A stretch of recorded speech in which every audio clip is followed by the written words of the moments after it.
Boa tarde a todos. A gente vai começar aí a penúltima parte da unidade 3 de estatística descritiva, tá? É uma parte, então, que a gente vai falar um pouco sobre as medidas de dispersão. A gente já começou a falar das medidas de posição na aula passada, tá? Então a gente viu média, moda, mediana, e as separatrizes decil, percentil, quartil. Agora a gente vai falar das medidas de dispersão, tá? É uma parte bem importante, tá? Porque as medidas de posição sem as medidas de dispersão e vice-versa, é bem complicado de você entender o conjunto de dados. Tá? Junto com essa aula de hoje, a gente vai ter uma lista de exercícios que vocês já podem começar a fazer, porque na próxima aula a gente vai simplesmente só terminar o assunto de estatística descritiva e é bem simples, tá? Então eu já aconselho vocês a começar a estudar, porque a nossa primeira avaliação, sem ser semana que vem, é na outra. Tá? E a avaliação é bem parecida com a lista de exercícios, com o que a gente for fazer. Qualquer dúvida, monitora, qualquer dúvida vocês me perguntem, fiquem tranquilos. Vou começar então com a parte aqui de estatística descritiva, medidas de dispersão. Tá? A gente vai ter o mesmo conjunto de dados, tá? Aquele mesmo conjunto de dados que a gente começou a trabalhar para ter uma sequência deles. Então, porventura, quem não copiou ou quer copiar de novo, pause o vídeo para copiar essas partes, tá? Para a gente começar nas medidas de dispersão. As medidas de dispersão, então, são chamadas de medidas de dispersão ou medidas de variabilidade. A gente tem a variância para dados não agrupados, que é a soma de quadrados dos desvios dividido por n-1, é a soma, ou seja, de cada valor menos a média ao quadrado sobre n-1, ou igual a soma de quadrado menos o quadrado da soma dividido por n-1. Tá? Isso para dados não agrupados.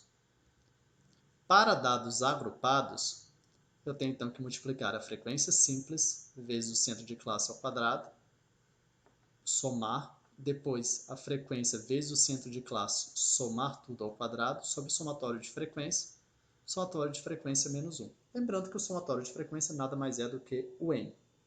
Porém, acontece o seguinte, a variância ela é uma medida ao quadrado, e a média ela não está ao quadrado, ela é uma medida linear. Então, como eu vou comparar uma medida quadrática com uma medida linear? Para isso, então, foi criado o desvio padrão, que nada mais é do que a raiz da variância, e ele vai, então, transformar a variância que vai estar quadrática no que ela vai estar linear. Ok? Então, é o seguinte. O que é a variância, então? A variância nada mais é do que, em média, o quanto os desvios variam em relação à média. Tanto a variância como o desvio tem esse significado. É o quanto os desvios variam em relação à média. Só para ficar mais entendível essa parte do que é variância e por que a gente não trabalha direto com desvio sim com a variância, vou mostrar só para vocês um exemplo. Considere o seguinte. Eu tenho, então, 3 dados. 10, 10. Lembrando que não fica bonito isso aqui, tá? Porque eu também não tenho muita habilidade. Eu considere outro conjunto de dados. 11, 10 e 9. Se eu somar os dois dão 30.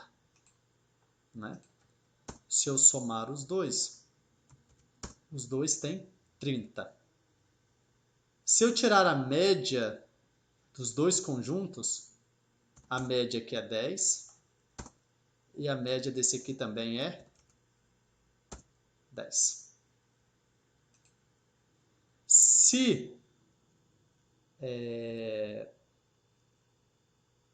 Porém, lembra lá da propriedade de média, o desvio em relação à média? 10 menos 10 é quanto? 0. 10 menos 10, 0.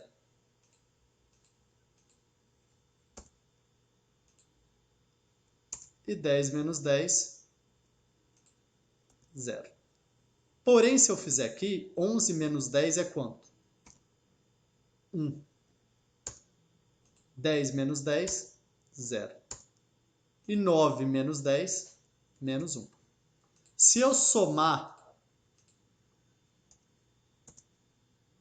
esses aqui, todos dão 0. Se eu somar aqui, também dá 0. Por isso, eu não posso usar o desvio em relação à média, porque todos dão 0. E se eu avaliar 30, 30, 10 e não tiver esses dados antes, eu também não consigo dizer nada sobre o conjunto de dados, que esse aqui não varia nada, são todos constantes, e esse aqui varia. Então, o que se pensou para fazer a variância? Vamos pegar esse valor aqui e elevar ao quadrado. 1 ao quadrado é 1. 0 ao quadrado é 0. E menos 1 ao quadrado é 1. Se eu somar eles aqui, eu tenho 2. Então, agora eu tenho 2. Esse daqui, tanto faz, porque 0 ao quadrado é 0. Aqui é 0. E aqui é 0. Logo aqui é 0.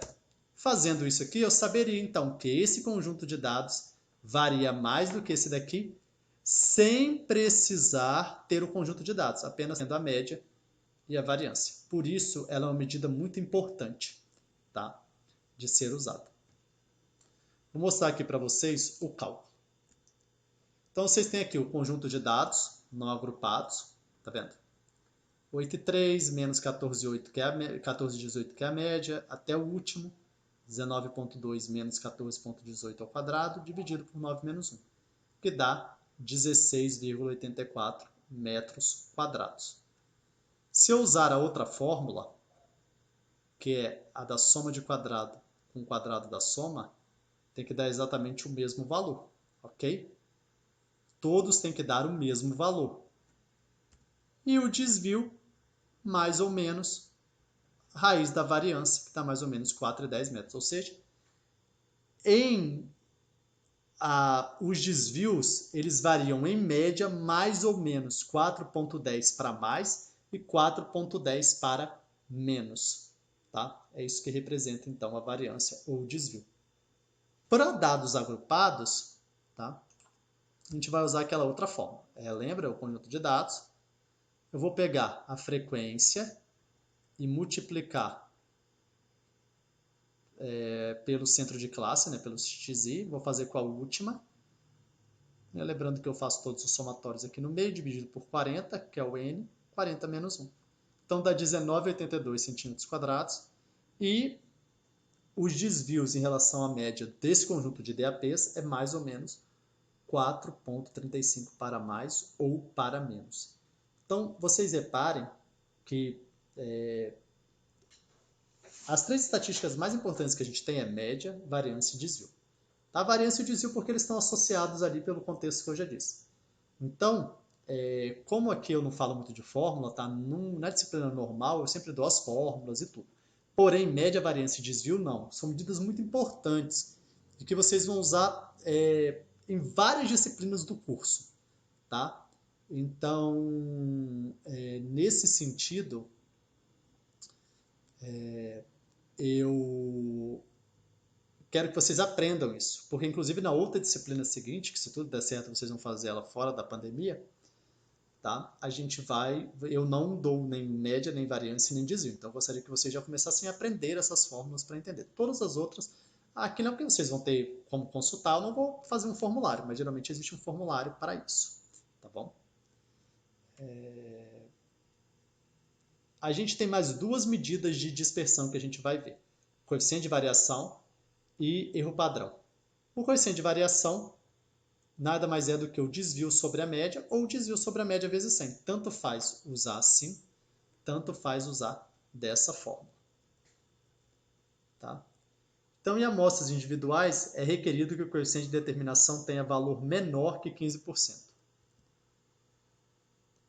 Se ele for menor ou igual a 15, eu tenho boa dispersão dos dados, a média é representativa. Se tiver entre 15 e 30, eu tenho média de dispersão dos dados e eu preciso ver essa média aí. tá? Para ver se ela não está tendenciando alguma coisa. E se for maior que 30, a dispersão dos dados é ruim, a média não é representativa e eu preciso coletar mais dados. Isso se eu estiver analisando individualmente. Algumas vezes, meu intuito não é analisar se ela é boa a dispersão, não. É avaliar entre dois conjuntos de dados qual é mais homogêneo e qual é mais heterogêneo. Neste caso, o que tiver menor CV vai ser mais homogêneo e o que tiver maior CV vai ser mais heterogêneo. Lembrando que isso aqui está em percentual, se eu usar esse daqui, é 0,15, 0,15 é 0,30 e maior que 0,30, tá? Se eu utilizar decimal. Tá? O cálculo é bem simples. Tá? Então, o CV aqui é 4,10 sobre 14,18, dá 0,2891 ou 28,91%. E ocorre que eu tenho média de dispersão dos dados, logo a média deve ser analisada. Se ir para dados agrupados, 4,35 sobre 17,73 dá 0,2510 ou 25,10%. Também é a mesma coisa. A média de dispersão dos dados, logo a média deve ser analisada. O erro padrão, tá? É o desvio padrão dividido pela raiz de n. Vocês podem reparar que a maioria é usado desvio padrão. Por quê? Porque eu quero sempre fazer uma comparação em relação à média. Então, eu não posso usar a variância que está ao quadrado. Tá? Indica a precisão com que foi estimada a média. Em estudo de comparação, quanto menor, né, se eu tiver a mesma coisa do CV, se eu estiver comparando, quem tiver menor SX barra vai ser, então, a média mais acurada, ou a mais precisa, tá? Acurada quer dizer precisa. Para dados não agrupados, né, eu tenho então 4,10 sobre raiz de 9 dá 1,37 metros. Isso quer dizer que, em média, os erros variam 1,37 metros em relação à média. E para os dados agrupados, 4,35 sobre a raiz de 40, que é a quantidade de dados que eu tenho, dá 0,67 centímetros. Ou seja, em média, os erros variam 0,67 centímetros em relação à média. Chegando nesse ponto, a gente então viu as medidas de posição, média, moda, mediana e as separatrizes, e as medidas de dispersão, variância, desvio padrão, coeficiente de variação e erro padrão da média. Tá? Agora, nós vamos ver medidas de assimetria e medidas de kurtose. Tá? Elas são utilizadas para quê? Para descrever a população da qual a amostra foi obtida através da distribuição normal de dados. Se a gente pode ou não descrever ela pela distribuição normal de dados. Tá?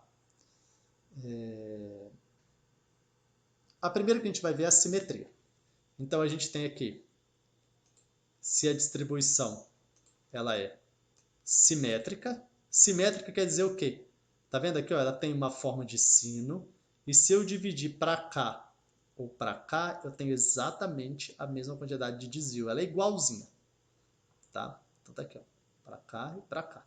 Ou ela pode ser assimétrica à direita, se a cauda estiver para a direita, ou ela é simétrica à esquerda para se a cauda estiver à esquerda. Ah, professor, mas a gente tem que fazer gráfico? Não, existe uma fórmula de cálculo para a gente verificar isso, que é o que a gente vai ver agora. Tá? A gente tem dois modos de calcular o coeficiente de assimetria. Quando a gente tem a moda e quando a gente não tem. Eu quero que vocês sempre usem a opção 1. Só use a opção 2 caso eu não tenha calculado a moda. Tá? Mas se não, eu quero que vocês calculem dessa forma. A opção 1 é a média menos a moda sobre o desvio padrão. E aqui vai ser Q1 mais Q3 menos 2 vezes a mediana sobre Q3 menos Q1. Ok? O cálculo, se for positivo, ela é simétrica à direita, se for negativo, ela é simétrica à esquerda, se for igual a zero, ela indica uma simetria. Uma simetria, tá? Não uma assimetria. Então, como os dados não agrupados não tinham moda, lembra? O valor deu 0,048 e ela é simétrica à direita. Nos dados agrupados, o valor deu menos 0,26. Logo, ela é assimétrica à esquerda. Ok? E a medida de kurtose? A kurtose nada mais é do que o achatamento da curva. Tá? Então, ela pode ser assim, platicúrtica, como está vendo? Ó. Dessa forma. Ela pode ser nessa forma de sino, que ela é mesocúrtica, ou ela pode ser fazendo um pico assim, que ela é leptocúrtica. Também, para fazer esse cálculo, existe um cálculo, tá? Para a gente verificar isso. Então, se esse K, que é o Q3 menos o Q1, dividido por 2 vezes P90 menos P10, se for maior que 0,263, ela é uma distribuição leptocúrtica.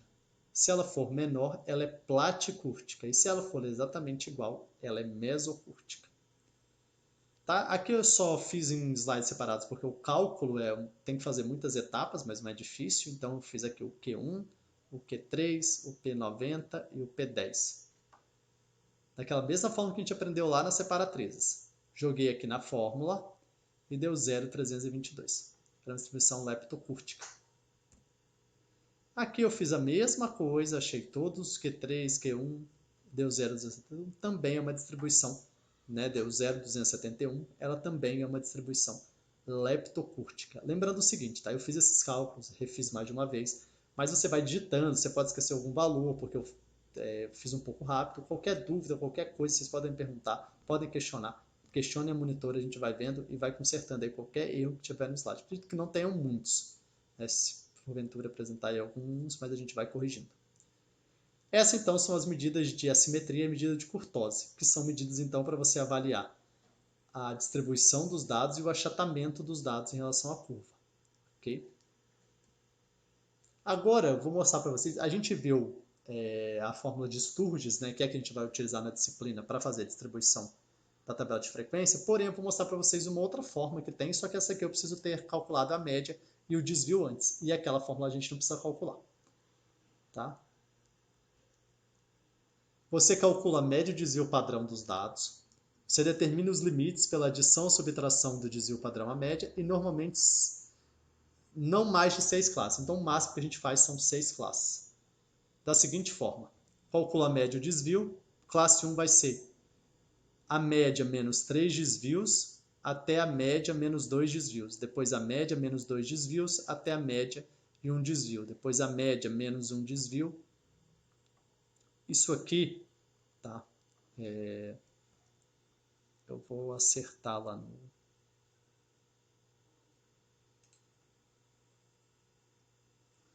no slide para vocês.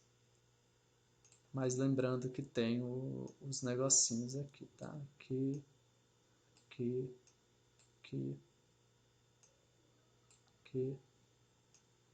para vocês não confundirem com o menos, tá bom?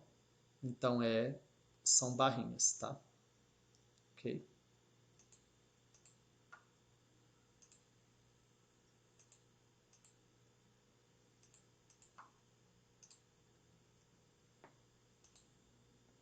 Ok?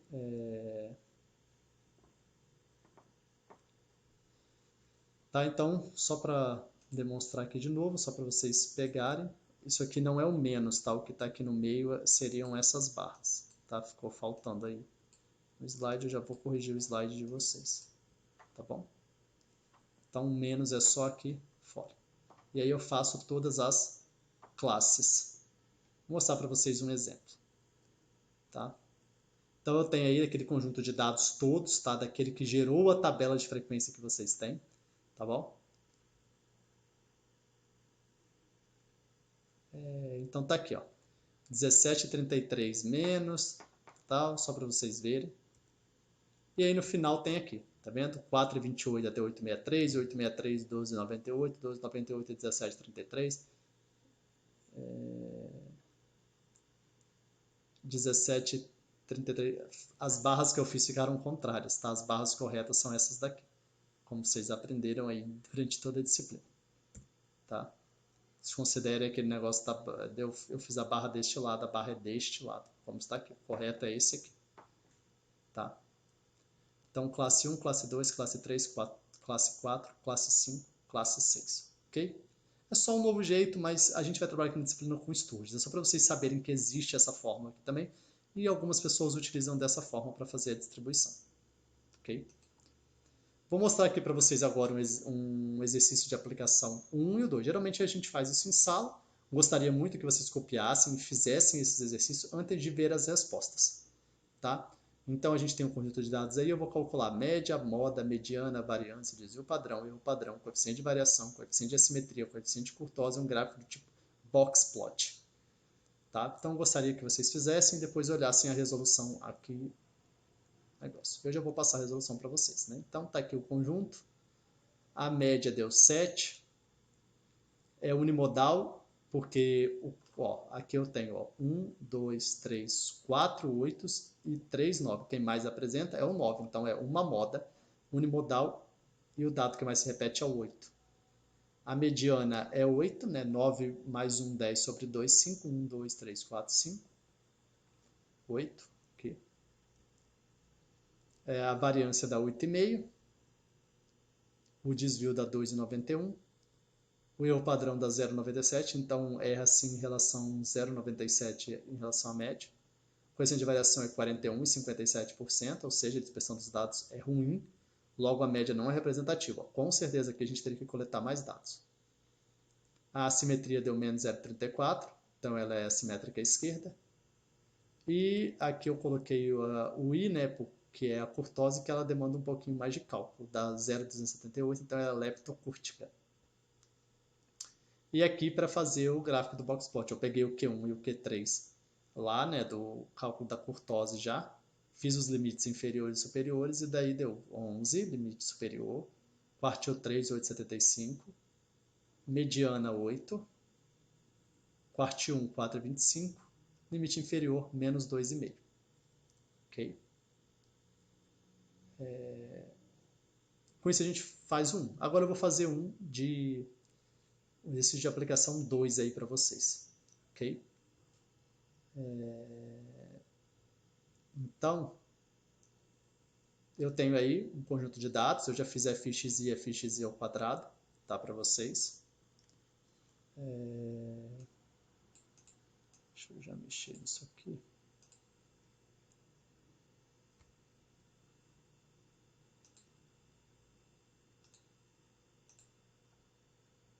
Pronto. Agora já está ao quadrado. Tá? Então, fi é fx ao quadrado. Calcular também média, moda, mediana, Q1, D2, P55, variância, desvio padrão, coeficiente de variação, coeficiente de assimetria, coeficiente de curtose, e fazer um histograma, um polígono de frequência e uma ogiva. Tá?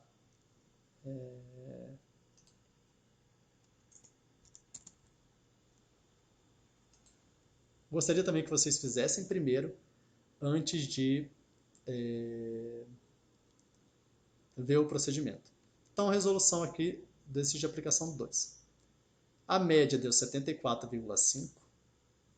A moda deu 76,67. A mediana deu 75,58. O Q1 deu 67,14. O D2 deu 64,29. O P55 deu 76,98. A variância deu 147,65. O desvio dá 12,15. O CV deu 16,3%, ou seja, foi mediana, logo a média deve ser analisada. Nesse caso, mesmo a média dando analisada, ela deu bem próximo de 15. É capaz de a média ser bem representativa. Quanto mais próximo ela tiver dos 15, ela vai ser melhor representativa do que quanto mais próximo de 30 ela tiver. Por isso a gente tem que analisar. A assimetria deu menos 0,17, assimétrica à esquerda. A curtose deu 0,256, ela é platicúrtica. Tá? A maioria, quando você aumenta muito os dados, a tendência era ser mais mesocúrtica ou platicúrtica. E aqui são os gráficos para vocês reproduzirem, lembrando que é o que eu já falei da outra vez. Você só tem que manter a escala, não precisa ser em régua, não precisa ser desenhado. Só não pode acontecer, tipo, desse que é maior, está menor do que esse daqui. Isso é um erro grotesco. Mas fora isso, é só vocês representarem aqui mais ou menos o conjunto de dados. Não é o fim, tá? Acabei fazendo rápido essa aula hoje.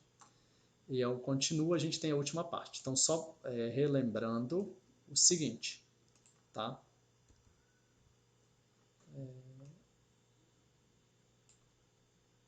Relembrando o seguinte, de aconselho que vocês façam nesse exercício que vai junto com essa aula, para vocês já começarem a praticar. A aula da semana que vem é uma aula bem rápida, tá? Uma aula bem rapidinha mesmo, vocês vão ver. É um assunto vai ser somente um assunto que ficou faltando, então vocês vão ver que inclusive é um exercício que tem na lista. Vocês não vão conseguir fazer ele agora, tá? Mas não se preocupem, deixe espaço e façam ele depois, que é o coeficiente de correlação. Tá? A gente viu de variação e a gente ainda vai ver o de correlação na aula seguinte. Bons estudos a todos aí. E a gente se vê semana que vem. Abraço.